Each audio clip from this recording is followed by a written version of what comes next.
Starting with a friend. Honestly, I think that was the biggest factor that we're still going on.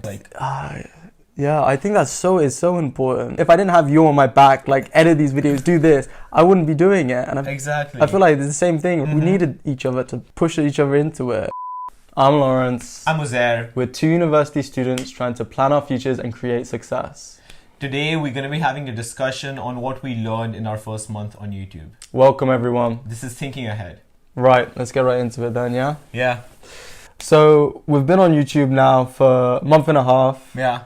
And I feel like there's already so many things that we need to pick up on. There's so many things that we've learned, so many things that we need to implement, things that we started implementing we didn't think we would, right?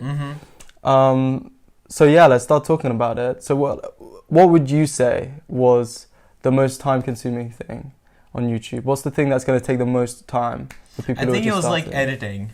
So that's pretty obviously like the most time-consuming thing. Yeah. We kind of underestimated how long it'll actually take us to edit videos. Definitely. You know, I mean, I think initially when we got into it, we started using iMovie. Yeah, and then it was mostly you who was doing the editing, and then you complained about like how this is taking too much time, and I was like, yeah, it seems a bit unfair. Yeah. So I started doing it, and then I realized like how like time consuming it is. But it is also like, if it is time consuming and challenging, you kind of are interested in doing it. But it's so monotonous because you just have to like find the filler words. You have to like remove the parts that you don't like and stuff. So it's just very repetitive and monotonous. So it is kind of boring as well. Yeah. So I think that makes it more time consuming, and like we are more prone to like procrastinate on that, you know? Yeah, I think that's the one thing that we end up lagging behind on the most. Yeah. And I think if you look at our time schedule, it ends up being maybe 20% on actually filming the video, 5%, maybe even 10% on planning the videos, and then the other 70% is just like editing, right? Yeah. That's what we spend like all of our time on. And exactly. Especially when you're doing 2 videos a week, like that we've been trying to do, it ends up being just so much time consumed by that. Yeah. And now that we've started we're trying to make our videos a little bit fancier and add in some kind of effects and stuff like that, then there's a new layer, right? True. Talk about like how we use like iMovie initially. So I think a lot of people think about like how it'd be like really hard to get into like editing because they don't know anything. But it was surprisingly easy. Like, iMovie is so easy to use. Yeah. And I think anyone who's just getting started, I think like you don't really have to worry about having the right skills and the right tools. So our first 10 videos are just made on iMovie. And we were still able to learn so much while using that. And now, of course, we've moved to like Adobe Premiere. Yeah. But definitely. You don't need that right from the start. No, definitely not. I think from the start, like iMovie was perfectly fine. And then the more videos that we've done, the more small things. It's never anything big, but it's like this more small things that you notice that you can't do on iMovie that you would be able to do on like Final Cut or like Adobe Premiere. So then them things kind of slowly build up, but luckily for us, I have a friend who has an Adobe Creative account, and so she luckily lent it to us, and then that's why we've moved to Adobe Premiere. But from the start, like definitely we shouldn't do that. That would have taken way too long, wouldn't it? Thank you, Mira. Yeah, definitely. So I think that's like one thing we learned. Another thing we learned was about the schedule. What do you think we learned like in terms of like scheduling? Yeah, I mean we definitely didn't stick to the schedule completely.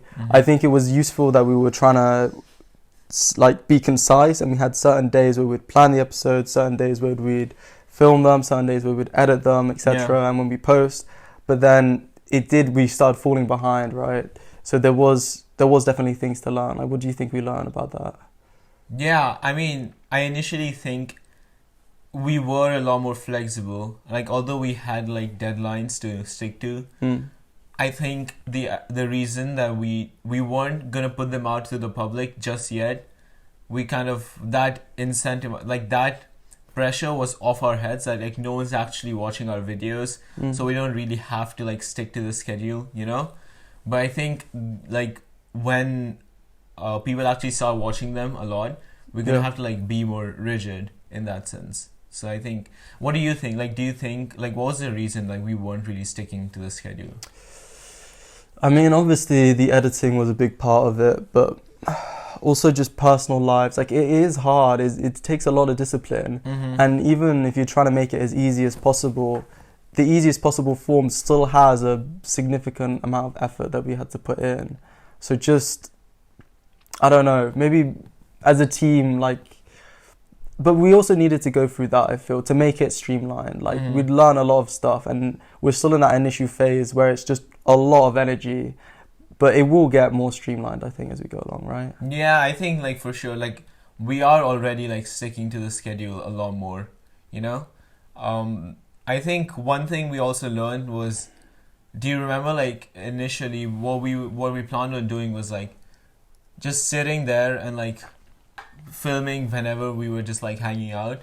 But I feel like that was, like, that wasn't very useful. So it's always good to, like, have, like, a specific day in mind where you are going to be filming, and you only do that, you know? Definitely. Yeah, I mean, on that point, I think, again, with the schedule, I think being more realistic as well with how long things are going to take.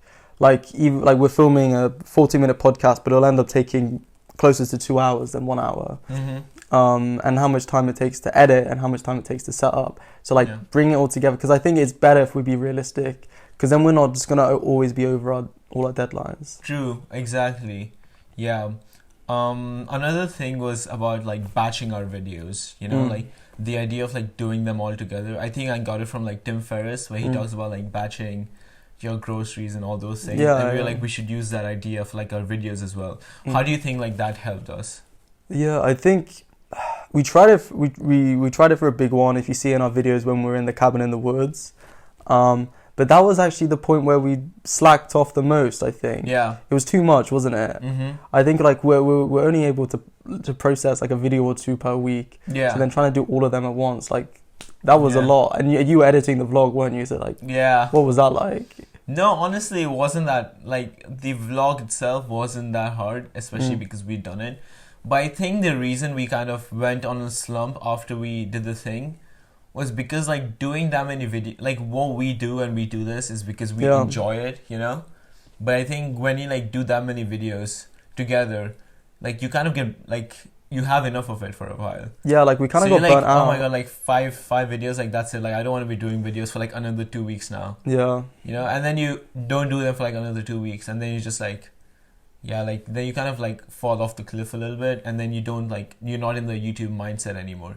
So I think it's good to, like, batch ideas, but it's, like, you should keep the video shooting regularly. Yeah. Because that keeps you in that YouTube headspace. Exactly. Definitely from a beginner perspective, I feel like if you film a video regularly, edit regularly, plan it regularly, all of them skills are still very new to you when you first start YouTube. So you need to be doing them on a regular basis, because we kind of then had a small period afterwards where we went a bit out of touch with it, because we'd filmed 4 videos and then we hadn't filmed anything for like 2-3 weeks. And then after that, it's like, like we've lost some of the skill that we'd learned, right? Exactly. One important thing I think we all learned, like, I think we both learned on YouTube, was just, like, starting with a friend, you know? Yeah.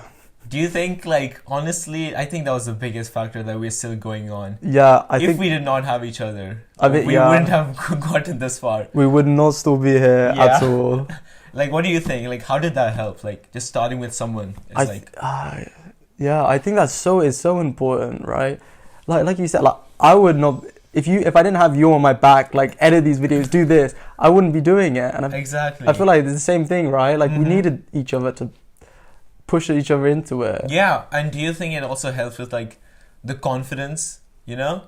When you do it alone, you kind of feel like you're kind of, like, just, you don't feel like, oh, people are judging me. But you have, like, another guy who's, like, with you on that train. Someone's got your back. Exactly. You know, it's like when you're out with your friends and you do stupid things. You're with your friend, you don't feel that, like, embarrassed. But you're alone and doing the same stupid things. You feel embarrassed. Yeah, exactly. I think you really need, honestly, like, I give so much credit to people who start a YouTube channel by themselves and still can consistently post on a regular basis, because how the hell do you do it, honestly? There's been so many slumps already. Yeah. We've only been doing this for like 6 weeks, and already, you know, we needed each other for that. Exactly. So no, I definitely definitely suggest doing it with a friend. Do you think it helps with the finances as well?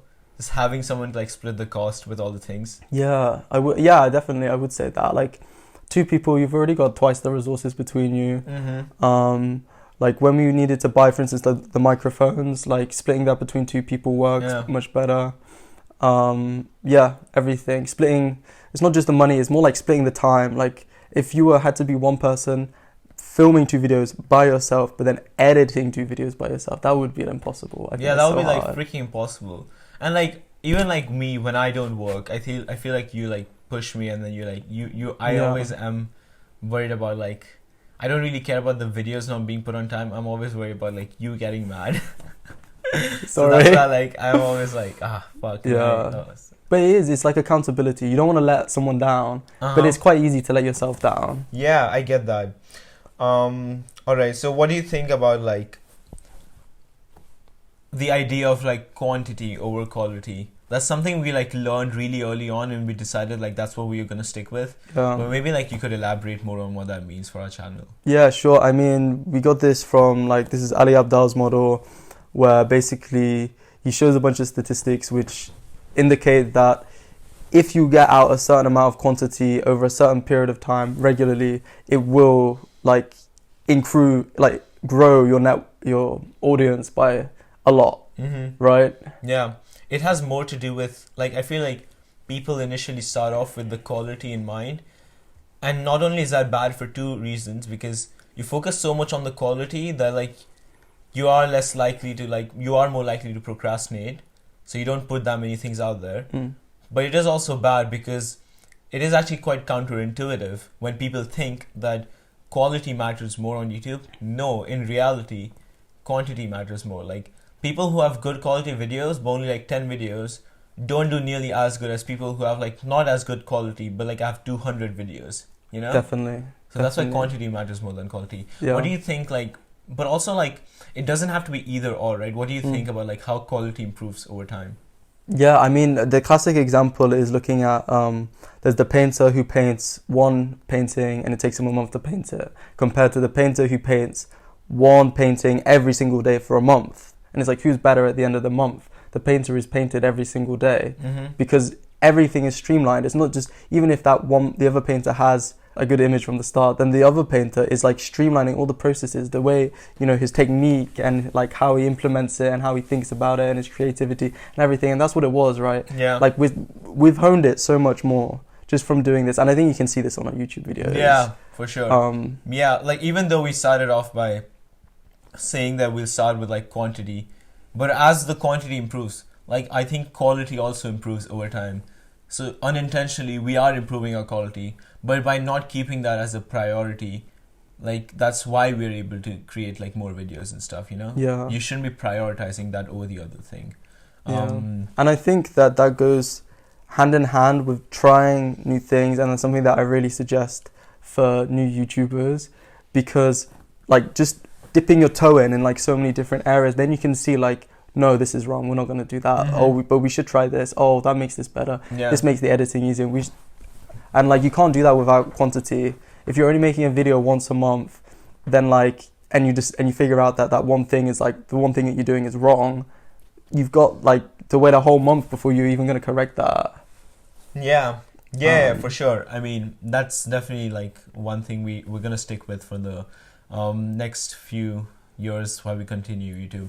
But also there was this statistics, right? Like there was this statistic by like Ali where he talked about, was it Ali or was it someone else? Like, I don't know, you said like you need to have this many videos before you reach like that 1 million subscribers or something. What was it? Like, I think it was, don't quote me on this, but off the top of my head, maybe the average person with 1 million subscribers has 2,000, 1,000 maybe, 1,000 to 2,000 videos posted. And I think when you quantify it and you have like an actual goal in mind, and obviously that seems like so far away, but if you knew for certain that if I post 1,000 videos, I will probably have 1 million subscribers. Exactly. That like motivates you. Yeah. Because like quality is so arbitrary. Like you can't be like, if I have that quality, then I'll have that many subscribers. But like quantity is like so objective. Like if you have that many videos, you're getting that many subscribers. And that like real tangible like value in front of you is like so good at motivating you. Yeah, definitely. You know? And also because it's like, if you know that you only need 1,000 like videos rather than a amount of time, then you can go, right, well, if I start making videos as quickly as possible, as many as possible, then I'm going to get to that goal quicker. Yeah, like you'll get there much quicker and much faster in some way.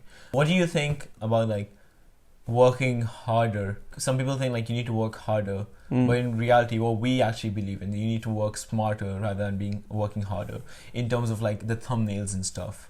Yeah, I think like we've started to find a balance. Like with the thumbnails, does at the start like the thing you were doing using GIMP to like edit them, right? Like talk a bit about that. Yeah, so I actually started out with like, oh, you know what, like Lawrence is doing the editing, so he's good at iMovie. I need to become good at graphic design, so I started like learning GIMP from like scratch. But I realized like just because everyone like does it, like all these professionals and stuff do it, doesn't mean you have to do it that way as well. You know, like it's okay like if you don't know how to use Photoshop, it's okay if you don't know how to like use GIMP and stuff. Yeah, like you can still have like good quality with a lot less effort, and you shouldn't feel like bad about it, you know. So we started using Canva. Yep. Yeah, so we like tell us more like what Canva is. Yeah, I mean, so we ended up splitting the cost amongst a few of our other friends as well because they use it for different reasons.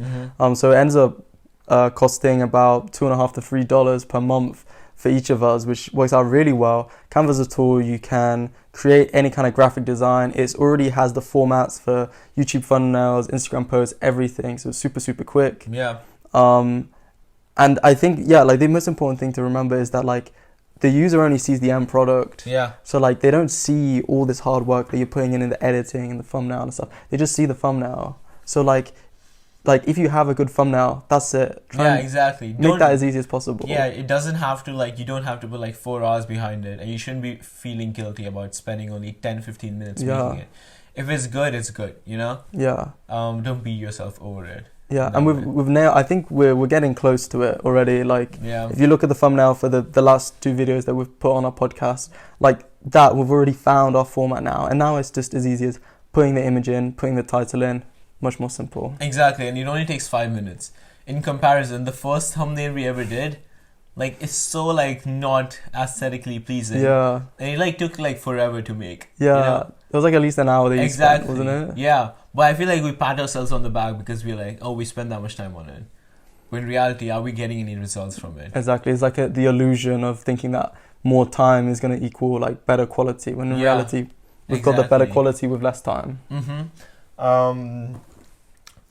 Do you also want to talk about like how like the division of labor felt like initially and like now, like how you felt about it, like and what we did, like what we changed? I mean, I'll talk about it now, and then you can talk about like I'll talk about what we did before, and you can talk about what we're doing now. Fair enough, yeah. So the way we started was that I wanted to get better at editing. Uzair wanted at editing videos, and Uzair wanted to get better at like doing the graphic design and stuff. So we thought, great, he can work on the thumbnail, he can do the description, the header, etc., the title for the video, and then I will work on editing the video. But then I think literally first week in, 2 weeks in, I started to realize the editing takes so much effort. And so what you start to see as we get towards the end of the month is that I've spent like many hours on the videos, and the thumbnails are getting, like we said, progressively easier and easier to do. But now we've changed it, right? So like, what do we do now? So what we do now is like, we rather than put like just like thumbnail and like categorize based on like skills, we're doing it like based on like, so everyone does all the things, but we do it alternatively. Yeah. So like 1 week I'll be the one who edits the videos, and the next week it'll be Lawrence is the one who edits the videos. And then now what we're trying even better is like so I'll do like the first part of the editing, so like the major clips and stuff, and then Lawrence does the After Effects and all the graphic design and like all the things, you know? Yeah. So I feel like that's a good division of labor, because then like, you know, like both of you learn all the skills, so it's not just by the end of 3 years you're very good at graphic design and I'm very good at editing, or like the other way around. Yeah.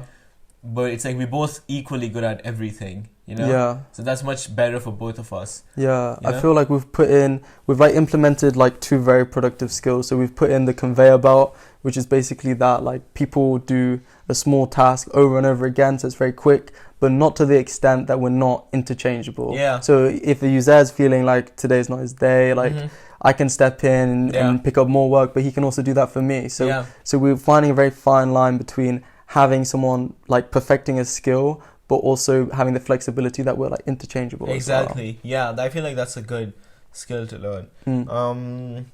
We should also talk about like, well, like of course these are like the things that we've learned so far. Yeah. What are the things that we should do better moving on from now? I'm trying to think. I mean, definitely like one thing that we does need work and we haven't addressed it because we just haven't had enough time is like SEO and things like that, right? Like optimizing the title and our keywords and all that. Like I don't really know how that works, and I don't think you do either. Like we need to work on that, don't we? Yeah. I don't think we like paid enough attention to like the actual metrics so far. You know, like we worried about the actual videos, but we need to realize like the videos are a part of YouTube, and like someone who cracks like how YouTube works, like he'll get a lot more results much quicker. You know. Yeah. So we shouldn't just be focused on the actual videos. We should figure out like what thumbnails work, what titles work, what like time we should be releasing our videos on, you know, what region we should be focused on, you know, like those sort of things. Like, and like what does the algorithm reward, what doesn't it reward?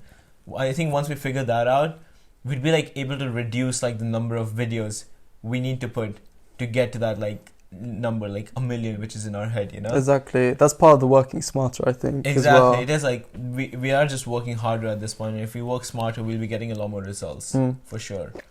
And it's also like a website as well. Like if you're not able to get searched on Google and you don't come up in that first page, like people are just not going to see you. It doesn't matter how good your website is. No one's going to land on that website. The same with our video. We need to try and make it more so people land on your video when they search something. Yeah, exactly. Yeah, for sure. So we are planning on like doing like research on SEO like before the end of the month. Yeah. So we'll just spend one day just sitting there and like doing all the research on it, so that the next few videos we actually align better with the algorithm, and we'll see like if that yields results. Yeah, we'll see if we can crack the code. Exactly, because I feel like our quality has definitely improved.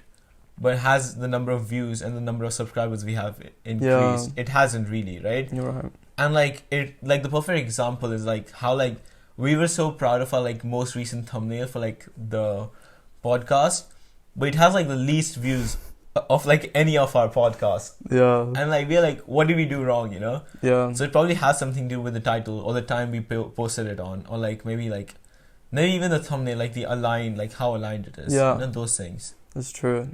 I mean, have you got anything else as well that you think we need to work on in the future?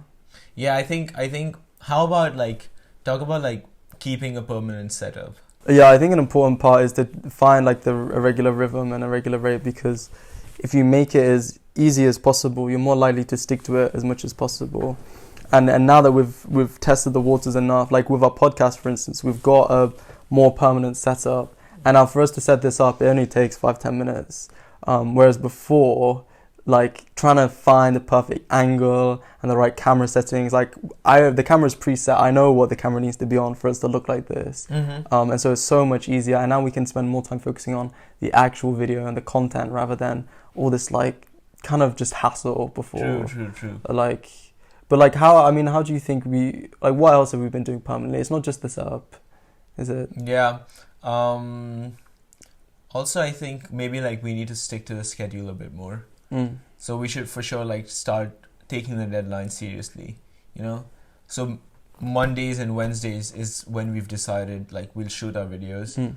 So we need to shoot them on Mondays and Wednesdays, and we need to post them on like Monday and Thursday, you know? Yeah. So that like we need to like keep that. And I feel like habits like, you know, happen when like you create a routine. So if there's one time you do it like 20 different times, it's more likely to stick rather than just like doing it 20 times but like on different times. Yeah. like your body doesn't really understand it, so that it doesn't become a habit. You know, so we should be more strict on that. What do you think about like us also, like our marketing strategy? How do you think we could improve on that? Like just putting ourselves out there. Yeah, I mean, putting it crudely, like we just need to stop giving a crap. And I think that's mostly me. You're the one who says that we really need to be putting it out more. I'm the one. I'm too much of a perfectionist. Yeah, I get that. So I hate like we really need to be reaching out more to our friends and stuff, and using the platforms we've both got so many followers on LinkedIn, and we've got substantial people on Instagram, but we're not really utilizing that at the minute. Yeah, like I think the perfect example was like how like my Logic video, which like nearly I haven't put as much effort into it as like the YouTube channel, but it already has like way more views than the YouTube channel combined. Because I put it like on WhatsApp, you know, just like 5 minutes of marketing yielded that results. Yeah, I feel like we put it like our YouTube channel out there, we'll have like so many subscribers and so many viewers, you know. So we should definitely do that. And I think like the idea that you have, like you are a perfectionist in some way, and I know like Gary Vee talks about it. Perfectionism is just like hidden insecurities, you know. Like you shouldn't be like perfectionist. Like stop giving. Like we shouldn't care about what other people think of us at this point. So yeah, I know, and we're very lucky because we're at university, so we have such a large audience that we can target, and it's so easy. It's just a matter of clicks to just post something on a Facebook page, on a committee page, on like our year group, like wherever. It's so easy, and that's already the reach is going to be, you know, up to 900 people. Yeah, which we can, you know, we really need to engage with that more. Exactly. Yeah, we should definitely put ourselves out there more. I think we should like get over like the fear of judgment, you know. Yeah, and I think that's anything if you're starting a YouTube channel as well. Like, not exploit your audience, but exploit the opportunity you have to be interacting with all these people. And in the engagement that you get from that is going to help your SEO, and it's going to help boost your videos up and stuff like that. So like, definitely we do need to start doing that. We should do that more often. One thing we didn't talk about was like how we should try different things out, you know. So do you remember like during the start, we were just like trying different setups out, trying different lightings, trying like different just layouts of things. So maybe talk about like the value in actually doing that, because you were like really interested in like we should try different things. I think because it's always like at the start of a creative like process, you always need to try new things, because there's never gonna be one way, and especially when, you know, you watch all these YouTube like videos on how to start a YouTube channel and stuff like that, and they help you, but also they're very particular to their own situation, so you do need to find your own feet by trying new things, and you're not going to know until you try them yourself. Like, it's all well and good when someone tells you in theory about a way that something works, but if it doesn't work in practice for you, then, you know, it's just not going to happen. It's not going to happen, you know. And I think that's what we should be like. We kind of now we know what like how long our podcast is. We know like what structure we need to have for our podcast. We know what setup we need to have for our podcast, what we need, and we also know what setup. Like the other day we tried this new setup out for like a YouTube video, which was actually pretty good. We know that like how that works now. I feel like we wouldn't have known all these things if we didn't try out like 5 different other things before.